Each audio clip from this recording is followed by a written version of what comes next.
Good morning students, welcome to my YouTube channel physics express. So आज से हम NCERT exercises, NCERT exemplar और NCERT examples जो important है वो सॉल्व करेंगे। तो starting with chapter 1, electric charge and field. So now see the question number 1। मैं क्वेश्चन सॉल्व करते करते तुम लोगों को करने का तरीका और उसके साथ थोड़े थोड़े कॉन्सेप्ट भी बताते चलूँगा, तो मेरे साथ बने रहिए।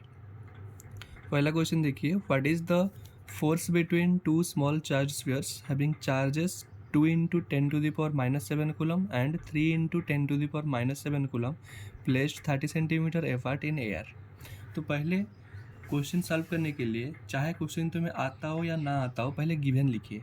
ठीक है, तो अगर गिवन लिखे में तो फर्स्ट चार्ज Q1 गिवन है 2 into 10 to the power minus 7 coulomb। Then charge Q2 given है 3 into 10 to the power minus 7 coulomb and the separation between them, मतलब आर का वैल्यू भी गिवन है 30 सेंटीमीटर। ओके, पहले एसआई यूनिट में convert करो, तो 30 सेंटीमीटर को अगर मीटर करूँगा तो 30 into 10 to the power -2 metre. Okay, now हमें फोर्स पूछा है, तो चार्ज गिवन है, डिस्टेंस गिवन है, तो फोर्स हम कैसे फाइंड कर सकते हैं? By applying Coulomb's law. What is Coulomb's law? F equal to K Q1 Q2 upon R square. के का वैल्यू क्या होता है? 1/4πε0, जिसका वैल्यू होता है 9 इंटू 10⁹ न्यूटन मीटर स्क्वायर पर coulomb square. So putting all the values, के का वैल्यू 9 इंटू 10⁹, Q1 का वैल्यू 2 इंटू 10⁻⁻7, Q2 का value 3 into 10⁻⁻7 divided by R का वैल्यू 30 है, मीटर में 30 इंटू 10⁻², आर स्क्वायर है तो इसका स्क्वायर कर देंगे। Okay, now solve this. 9 into 2 18, 18 into 3 54 into 10 to the power 9 - 7 2, 2 - 7 -5, और नीचे स्क्वायर करेंगे तो ये आएगा 900 इंटू 10 टू द पावर -4। ठीक है, तो इसको सॉल्व कर दो। 54 into 10 to the power -5 divided by 900 को क्या लिख सकते हैं? 9 into 10 to the power 2 into 10 to the power -4, तो ये बनेगा 9 6 जार, तो 6 into 10 to the power -5 divided by 10 to the power -2, और -2 ऊपर ले जाओ, +2 बन जाएगा, तो 6 into 10 to the power -3 newton. So this is the right answer. Okay, next proceed to question number 2। The electrostatic force on a small sphere of charge 0.4 microcoulomb due to another small sphere of charge -0.8 microcoulomb in air is 0.2 Newton. What is the distance between the two spheres and what is the force on second sphere due to the first? Okay, this is also a problem based on Coulomb's law. So two charges are given, Q1 equal to 0.4 microcoulomb। अगर इसको micro में coulomb में लिखूँ तो 0.4 into 10⁻⁻6 coulomb आएगा। Next Q2 का value given है -0.8 microcoulomb, तो ये बनेगा -0.8 इंटू 10⁻6 कुलम। ठीक है, फोर्स भी गिवन है, दोनों के बीच जो कुलम्बिक फोर्स लग रहा है, कुलम्बिक फोर्स ऑफ अट्रैक्शन, उसका वैल्यू गिवन है 0.2 न्यूटन। ठीक है, what is the distance between them पूछ रहा है, तो फर्स्ट बिट में डिस्टेंस पूछ रहा है, मतलब आर का वैल्यू मांग रहा है, तो सेम फॉर्मूला यूज करेंगे। F equal to K Q1 Q2 upon R square implies, R square कैसे निकालेंगे यहाँ से? K Q1 Q2 upon F implies R square equal to, अब वैल्यू पुट करो, तो के की जगह अगर मैं वैल्यू पुट करूँ तो ये बनेगा आर स्क्वायर इक्वल टू के की जगह 9 इंटू 10⁻9, Q1 के जगह 0.4 इंटू 10⁻6, Q2 के जगह 0.8 इंटू 10⁻6 डिवाइडेड बाय फोर्स का वैल्यू है 0.2। Okay, implies R square equal to, इसको फ्रैक्शन में कर सकते हो, नहीं तो ऐसे ही 0.2 है, ये 0.4 है, तो इसको काट देंगे, ये 2, सो 9 इंटू 2 18, 18 इंटू ये 0.8 को लिख सकते हैं 8/10 इंटू 10 टू द पावर 9, 9 - 6 3, 3 - 6 -3 आ जाएगा ये। Implies R square equal to 18 into 8 होता है 144 इंटू 10 टू द पावर -4, इसका अंडर रूट हो जाएगा। तो आंसर आएगा 12 इंटू 10⁻⁻² मीटर। इसको सेंटीमीटर में करूँ तो 0.12 सेंटीमीटर, 0.12 मीटर और 12 centimetre. Okay, 12 centimetre. So this is the correct answer. Next proceed to second bit. यहाँ बोला है, देखो यहाँ दो चार्जेस थे, Q1 था, Q2 था।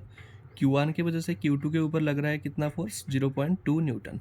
ठीक है, अब क्वेश्चन पूछ रहा है सेकेंड स्क्वायर ऑफ फर्स्ट पे कितना लगाएगा। As you know Coulomb's law obeys newton third law, मतलब F12 equal to F21 with a negative sign. It means force on charge Q1 due to charge Q2 is the negative of force on charge Q2 due to 1. So Q1 Q2 के ऊपर जो force लगाएगा और Q2 Q1 के ऊपर जो force लगाएगा, दोनों का मैग्नीट्यूड क्या होंगे, बराबर होंगे, बस डायरेक्शन अपोजिट हो जाएगा। ठीक है, तो ये अगर 0.2 न्यूटन गिवन है तो ये भी कितना हो जाएगा आंसर, ये हो जाएगा 0.2 न्यूटन। इसको सॉल्व करने की भी ज़रूरत नहीं है। Okay, next proceed to question number 3, 1.3। See, check that the ratio K²/G MEMP is dimensionless. Okay, ये डायमेंशनलेस है कि नहीं चेक करने के लिए बोल रहा है। तो K²/G MEMP, तो इसे कैसे करेंगे, K क्या होता है, इलेक्ट्रोस्टैटिक फोर्स कांस्टेंट, तो इसका डायमेंशन निकालेंगे। E² है, E तो चार्ज है, इसका पता है हमें, A1T1 होता है। G होता है gravitational constant, universal gravitational constant, इसका भी निकालना पड़ेगा। और ये तो MEMP दोनों मास होते हैं। ठीक है, तो सॉल्व करते हैं। K का कैसे निकालेंगे, F equal to K Q1 Q2/R² होता है, इम्प्लाइज K इक्वल टू क्या बन जाएगा, F_R² Q1 Q2। अगर मैं डायमेंशन लिखूँ K का तो ये बनेगा, फोर्स का कितना होता है, मास इंटू एक्सेलरेशन, तो M1 L1 T-2, R² है तो L2 आएगा, Q1 Q2 मतलब दो चार्ज है तो A2 T2। ओके, तो ये बनेगा M1 L1 T-4, सर यहाँ L3 होगा, L3 T-4 A-2, ये बन गया K का। E² का हम पता है A1T1, स्क्वायर है तो A2 T2 हो जाएगा। मास का M1, ये मास का भी M1, तो मास का M2 हो जाएगा दोनों का मिला के। अभी G का निकालते हैं।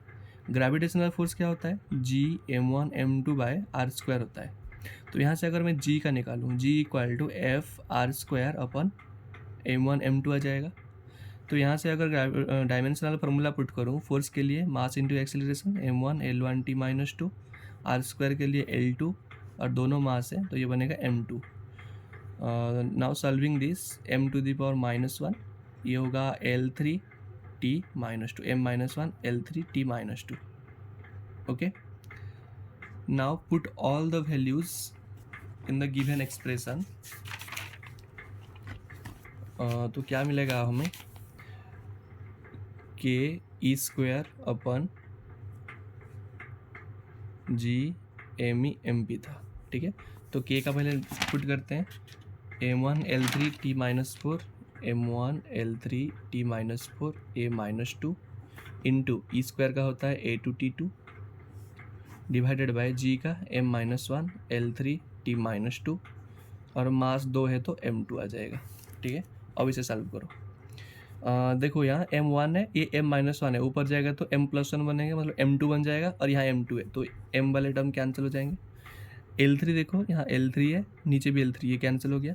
T-4, ये T2 है और नीचे T-2 है, ऊपर जाएगा तो T+2 बन जाएगा, तो T+4, ये T-4 है तो ये भी कैंसिल, और A-2 A2 ये भी कैंसिल होगा। तो ये डायमेंशन लेस क्वांटिटी आ रहा है, M0 L0 T0, dimension less. Okay, अब इसका सिग्निफिकेंस क्या है, फिजिकल सिग्निफिकेंस, K²/G MEMP, ये कैसे आया। एक्चुअली ये कूलम्बिक फोर्स और ग्रेविटेशनल फोर्स का रेशियो है। कूलम्बिक फोर्स क्या होता है, K Q1 Q2/R² होता है, Q1 Q2 की जगह E है तो K(E²/R²), और ये G M1 M2/R², तो R² अगर कैंसिल हो जाए तो K(E²/G MEMP। इसको अगर तुम वैल्यू पुट करके सॉल्व करोगे, K का वैल्यू क्या होता है, 9 × 10⁹, E² E होता है इलेक्ट्रॉन का चार्ज, तो 1.6 × 10⁻⁹ का स्क्वायर। G का वैल्यू होता है 6.67 × 10⁻11, और मास ऑफ इलेक्ट्रॉन तो तुम्हें पता है 9.1 इंटू 10⁻31 kg होता है, और प्रोटॉन का होता है 1.67 इंटू 10⁻27 kg। इसको अगर तुम सॉल्व करने जाओगे ये अप्रोक्सीमेटली इक्वल टू 2.6 इंटू 10⁻39 के ऑर्डर में आएगा। ये ऑर्डर इंपॉर्टेंट है गाइस, 10⁻39 के ऑर्डर में आएगा। इसका मतलब क्या है, कूलम्बिक फोर्स जो होता है मतलब इलेक्ट्रोस्टैटिक फोर्स 10⁻39 टाइम्स ग्रेटर है किसके कंपैरिजन में, ग्रेविटेशनल फोर्स के कंपैरिजन में। इसका मतलब ग्रेविटेशनल फोर्स, कूलम्बिक फोर्स और इलेक्ट्रोस्टैटिक फोर्स के कंपैरिजन में बहुत वीक है। और कितना टाइम वीक है, 10⁻39 टाइम्स वीक है। Okay, this is the physical significance of this quantity. Next proceed to next question 1.4। Explain the meaning of statement electric charge of a body is quantize. अच्छा, ये तो theoretical question है। देखो,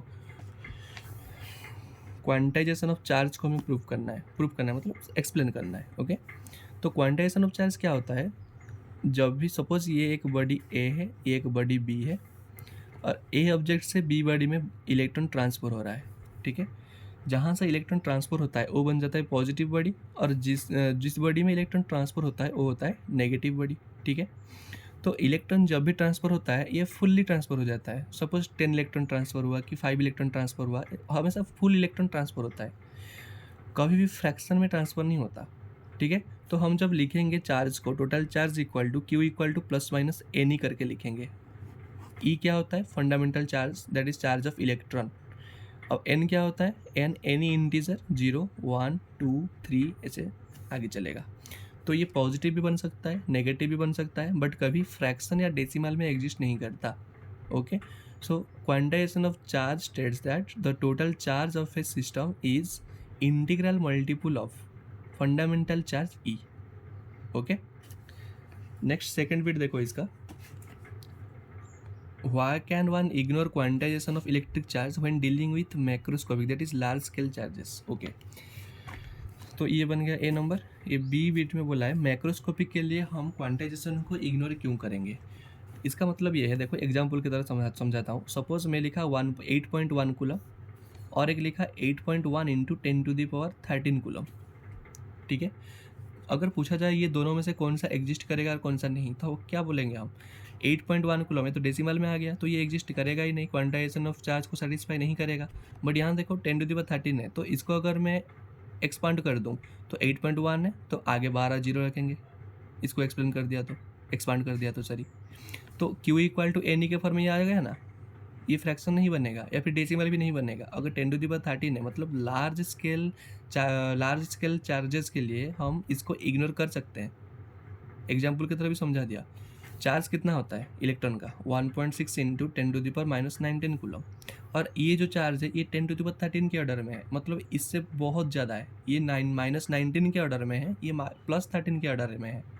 ठीक है, तो माइक्रोस्कोपिक के लिए हम इसको इग्नोर कर सकते हैं, क्योंकि अगर हम इसको एक्सपांड कर दें तब ये फ्रैक्शन नहीं बनेगा या फिर डेसिमल भी नहीं बनेगा, तो ये एग्जिस्ट करेगा। यही बोलना चाहता है सेकेंड बिट। समझ में आ गया ना। Okay, next proceed to question number 5। When a glass rod is rubbed with silk cloth, charges appear on both. A similar phenomena is observed with many other pairs of bodies. Explain how their observation is consistent with the law of conservation of charge. Okay, question बोल रहा है 1.5, एक glass rod को हम silk के साथ रब कर रहे हैं, ये दोनों को रब कर रहे हैं। ठीक है, ये ग्लास रड है और ये सिल्क क्लॉथ है, ये दोनों को अगर रब करेंगे, अच्छा तुम्हें पता होगा charging by friction. Charging by friction को क्या होता है, जब हम दो ऑब्जेक्ट को रब करते हैं तब एक ऑब्जेक्ट से दूसरे ऑब्जेक्ट को इलेक्ट्रॉन का ट्रांसफ़र होता है, और जहाँ से इलेक्ट्रॉन ट्रांसफ़र होता है वो पॉजिटिव बॉडी बन जाता है, और जिस बॉडी में इलेक्ट्रॉन ट्रांसफ़र होता है वो बनता है नेगेटिव बॉडी। तो ग्लास रड और सिल्क में क्या होता है, अभी देखो दोनों न्यूट्रल है, तो दोनों न्यूट्रल है मतलब क्यू नेट कितना, क्यू इनिशियल 0 है, टोटल चार्ज 0 है। हम इसको रब करेंगे मतलब फ्रिक्शनल इलेक्ट्रिसिटी जनरेट करेंगे, फिर आफ्टर फ्रिक्शन देखेंगे कि चार्ज कांस्टेंट हो रहा है कि नहीं, कंजर्वेशन ऑफ चार्ज को फॉलो कर रहा है कि नहीं। तो कंजर्वेशन ऑफ चार्ज क्या कहता है, initial charge equal to final charge. अगर एक अनडिस्टर्ब्ड सिस्टम है, उसका चार्ज अगर क्यू है और वो सिस्टम को हम कुछ फोर्स देने के बाद या फिर डिस्टर्ब करने के बाद जब चार्ज मिलेगा वो सपोज क्यू प्राइम है, तो हमेशा कंजर्वेशन ऑफ चार्ज के हिसाब से Q equal to Q prime होना चाहिए, ठीक है। तो जब अनडिस्टर्ब्ड था, ये दोनों जब रेस्ट में थे, तब हम क्या देख रहे थे, Q नेट इक्वल टू 0, क्योंकि ये दोनों न्यूट्रल है, जितना पॉजिटिव उतना नेगेटिव। अब जब दोनों को रब कर रहे हैं तो इसका क्या होगा, एटॉमिक स्ट्रक्चर में चेंजेस आएंगे। तो ग्लास रड से क्या होगा, इलेक्ट्रॉन ट्रांसफर होना शुरू करेंगे। इसका मतलब ग्लास रड बन जाएगा पॉजिटिव और सिल्क बन जाएगा नेगेटिव। अब काउंट करो नंबर ऑफ इलेक्ट्रॉन्स, जितना इलेक्ट्रॉन यहाँ से निकल रहा है वही इलेक्ट्रॉन को ये एक्सेप्ट कर रहा है। मतलब यहाँ जितना नंबर पॉजिटिव बनेगा इतना नंबर यहाँ नेगेटिव बनेगा। इसका मतलब टोटल चार्ज क्या हो जाएगा, प्लस माइनस कैंसिल हो जाएगा, तो total charge again Q prime equal to 0 बनेगा। सो बिफोर डिस्टर्बेंस भी 0 था, आफ्टर डिस्टर्बेंस मतलब आफ्टर रबिंग भी 0 आ रहा है, तो ये कंजर्वेशन ऑफ चार्ज को सेटिस्फाई कर रहा है। ओके, समझ में आ गया। तो ये 5 क्वेश्चंस हो गए इस वीडियो में, बाकी 5 क्वेश्चंस नेक्स्ट वीडियो में देखेंगे, नहीं तो वीडियो ज़्यादा लंबा हो जाएगा। ओके, आपको अगर वीडियो अच्छा लगा तो प्लीज़ चैनल को सब्सक्राइब कर देना और वीडियो को लाइक कर देना। Okay, thank you.